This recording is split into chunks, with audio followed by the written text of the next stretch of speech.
ओम शांति। 4 नवंबर 2023। मीठे प्यारे बाबा के आज के मधुर महावाक्य। आज की मुरली के कुछ विशेष पॉइंट्स। आज बाबा हमें समझाते कि हम बच्चों को एक बाप की अव्यभिचारी याद से बुद्धि को पवित्र बनाना है, अशरीरी होने का अभ्यास करना है, निश्चय बुद्धि बन सेवा की नई नई युक्तियां निकालनी है, स्व परिवर्तन द्वारा विश्व परिवर्तन के निमित्त बनना है, शक्तिशाली बनने के लिए समय, संकल्प और बोल की एनर्जी को वेस्ट से बेस्ट में चेंज करना है। तो चलिए सुनते हैं आज की बाबा की मीठी प्यारी मुरली। ओम शांति। बाबा कहते, मीठे बच्चे पावन बन गति सदगति के लायक बनो। पतित आत्मा गति सदगति के लायक नहीं। बेहद का बाप तुम्हें बेहद का लायक बनाते हैं। प्रश्न, पिता व्रता किसे कहेंगे? उसकी मुख्य निशानी सुनाओ। उत्तर, पिता व्रता वह है जो बाप की श्रीमत पर पूरा चलते हैं, अशरीरी बनने का अभ्यास करते हैं, अव्यभिचारी याद में रहते हैं। ऐसे सपूत बच्चे ही हर बात की धारणा कर सकेंगे। उनके ख्यालात सर्विस के प्रति सदा चलते रहेंगे। उनका बुद्धि रूपी बर्तन पवित्र होता जाता है। वे कभी भी फारकती नहीं दे सकते हैं। गीत। मुझको सहारा देने वाले तेरा शुक्रिया। ओम शांति। बच्चे शुक्रिया मानते हैं नंबरवार पुरुषार्थ अनुसार। सब एक जैसे शुक्रिया नहीं मानते।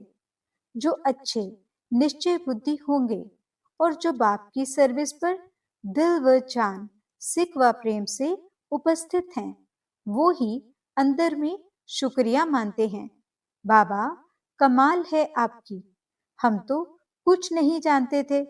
हम तो लायक नहीं थे आपसे मिलने के। सो तो बरोबर है, माया ने सबको न लायक बना दिया है। उनको पता ही नहीं है कि स्वर्ग का लायक कौन बनाता है और फिर नरक का लायक कौन बनाते हैं। वे तो समझते हैं कि गति और सदगति दोनों का लायक बनाते हैं बाप, नहीं तो वहां के लायक कोई है नहीं। खुद भी कहते हैं हम पतित हैं, ये दुनिया ही पतित है। साधु संत आदि कोई भी बाप को नहीं जानते। अभी बाप ने तुम बच्चों को अपना परिचय दिया है। कायदा भी है, बाप को ही आकर परिचय देना है, यहाँ ही आकर लायक बनाना है, पावन बनाना है। वहां बैठे अगर पावन बना सकते तो फिर इतने नालायक बनते ही क्यों? तुम बच्चों में भी नंबरवार पुरुषार्थ अनुसार ही निश्चय बुद्धि है। बाप का परिचय कैसे देना चाहिए, यह भी अक्ल होना चाहिए। शिवाय नमः भी जरूर है। वही माता पिता ऊंचते ऊंच हैं। ब्रह्मा, विष्णु, शंकर तो रचना है। उनको क्रिएट करने वाला जरूर बाप होगा। माँ भी होनी चाहिए। सबका गॉड फादर तो एक है जरूर। निराकार को ही गॉड कहा जाता है। क्रिएटर हमेशा एक ही होता है। पहले पहले तो परिचय देना पड़े अल्फ का। यह युक्ति युक्त परिचय कैसे दिया जाए, वह भी समझना है। भगवान ही ज्ञान का सागर है। उसने ही आकर राजयोग सिखाया। वह भगवान कौन है, पहले अल्फ की पहचान देनी है। बाप भी निराकार है, आत्मा भी निराकार है। वह निराकार बाप आकर बच्चों को बरसा देते हैं।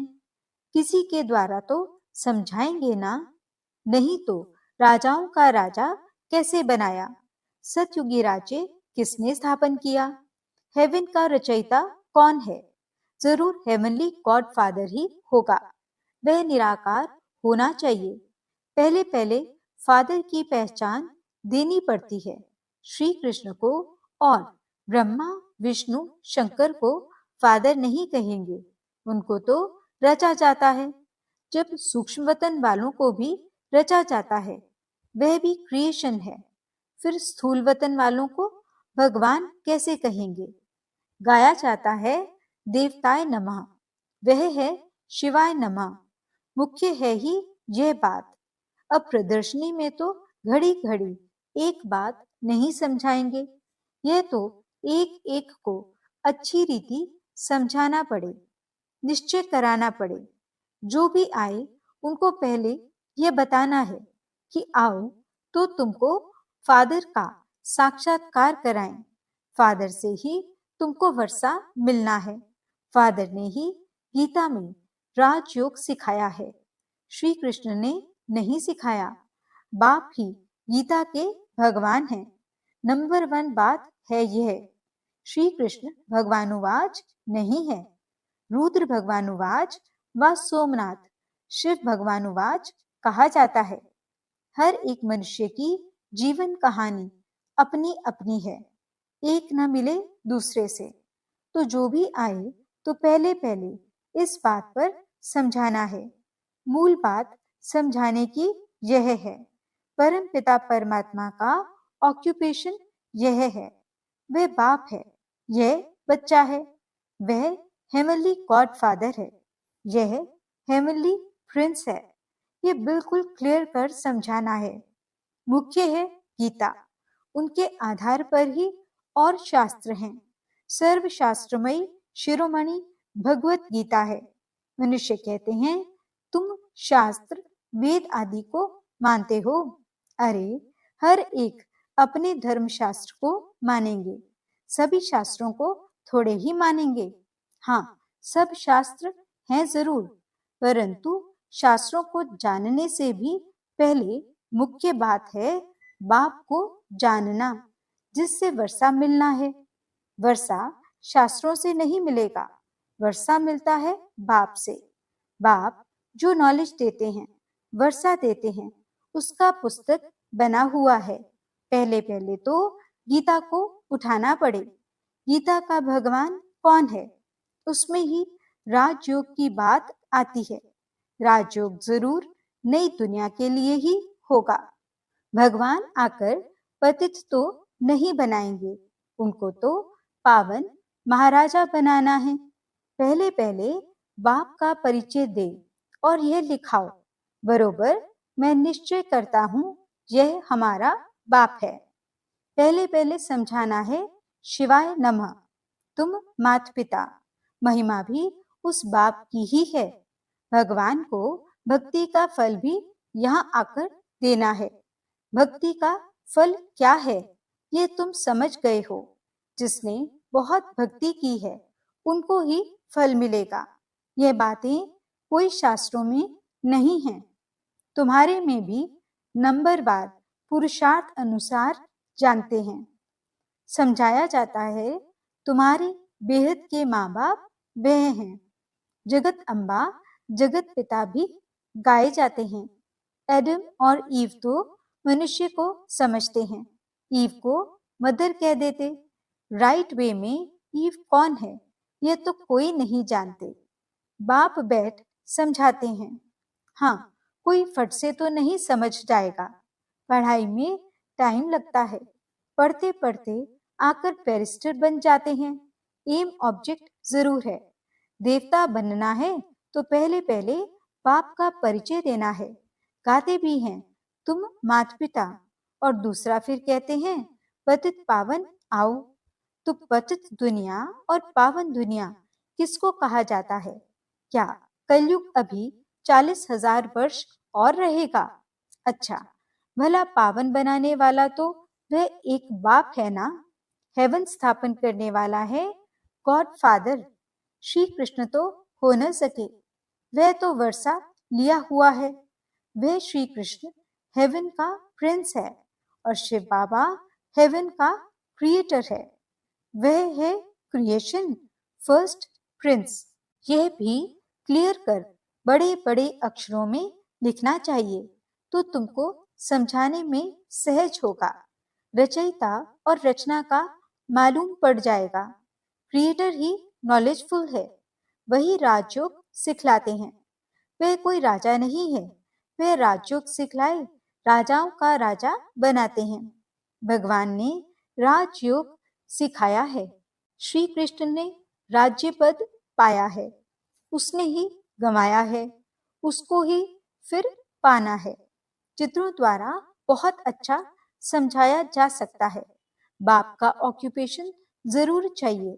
श्री कृष्ण का नाम डालने से भारत कौड़ी जैसा बन गया है।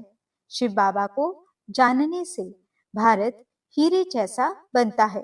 परंतु जब बुद्धि में बैठे कि यह हमारा बाप है, बाप ने ही पहले पहले नई स्वर्ग की दुनिया रची, अभी तो पुरानी दुनिया है।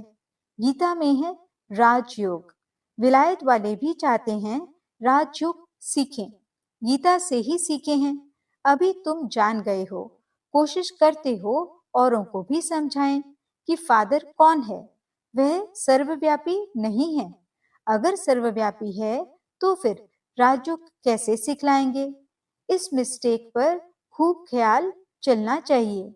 जो सर्विस पर तत्पर होंगे उनके ही ख्यालात चलेंगे। धारणा भी तब होगी जब बाप की श्रीमत पर चलेंगे।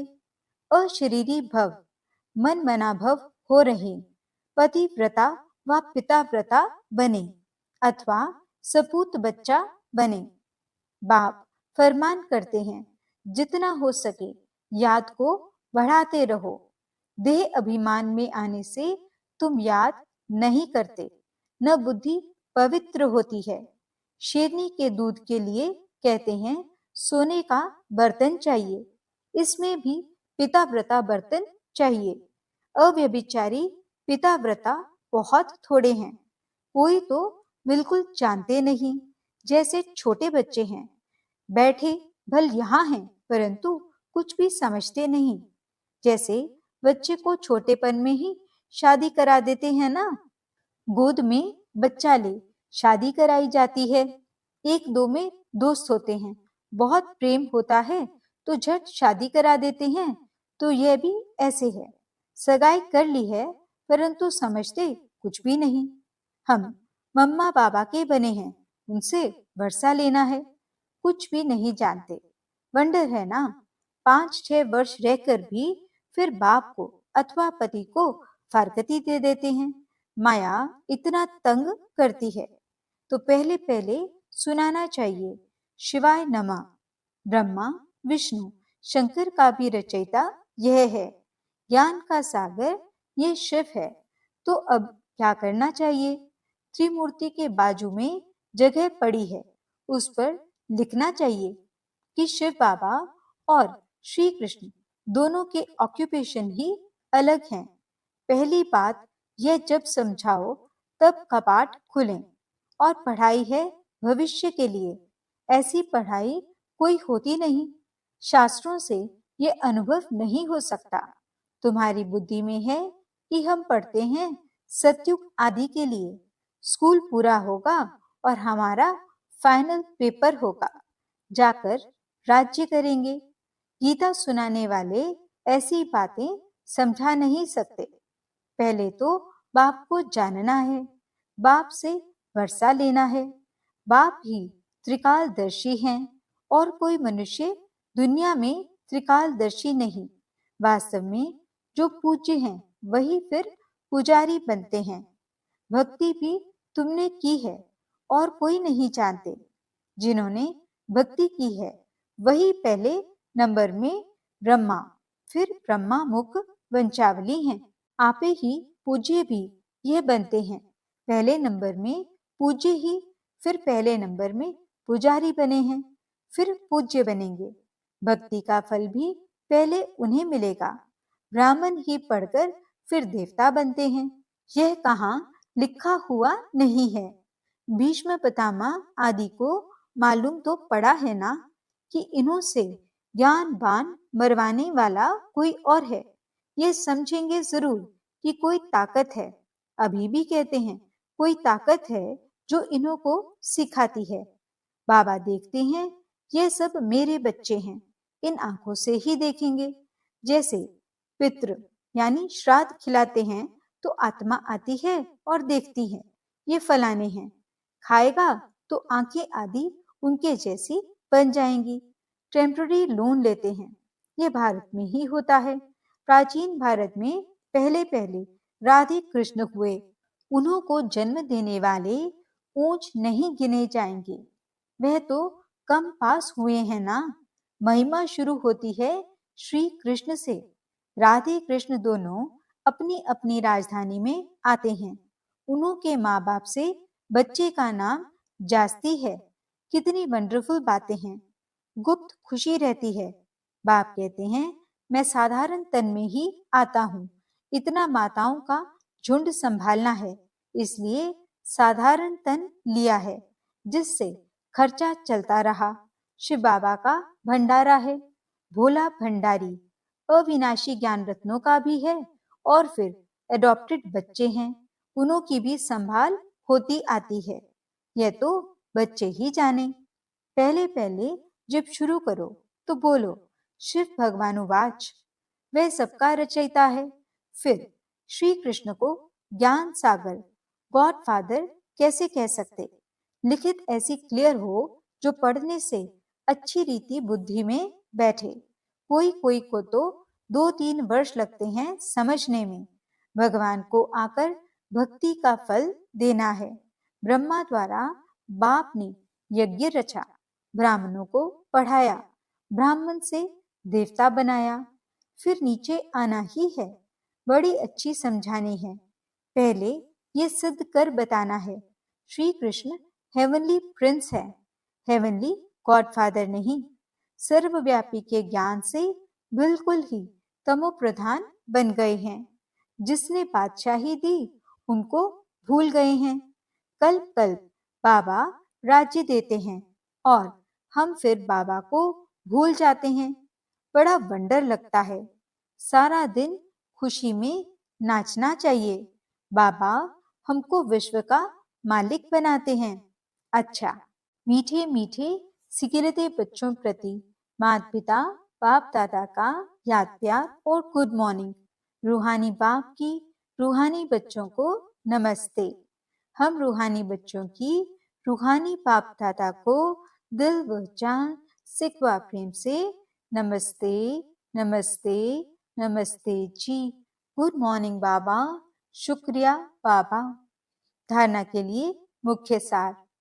पहला पॉइंट, अव्यभिचारी पिताव्रता हो रहना है। याद को बढ़ाते बुद्धि को पवित्र बनाना है। दूसरा पॉइंट, बाप का युक्ति युक्त परिचय देने की विधि निकालनी है। विचार सागर मंथन कर अल्फ को सिद्ध करना है। निश्चय बुद्धि बन सेवा करनी है। वरदान, स्व परिवर्तन द्वारा विश्व परिवर्तन के निमित्त बनने वाले श्रेष्ठ सेवाधारी भव। आप बच्चों ने स्व परिवर्तन से विश्व परिवर्तन करने का कॉन्ट्रैक्ट लिया है। स्व परिवर्तन ही विश्व परिवर्तन का आधार है। बिना स्व परिवर्तन के कोई भी आत्मा प्रति कितनी भी मेहनत करो परिवर्तन नहीं हो सकता, क्योंकि आजकल के समय में सिर्फ सुनने से नहीं बदलते, लेकिन देखने से बदलते हैं। कई बंधन डालने वाले भी जीवन का परिवर्तन देखकर बदल जाते हैं। तो करके दिखाना, बदल कर दिखाना ही श्रेष्ठ सेवाधारी बनना है। स्लोगन, समय, संकल्प और बोल की एनर्जी को वेस्ट से बेस्ट में चेंज कर दो तो शक्तिशाली बन जाएंगे। ओम शांति।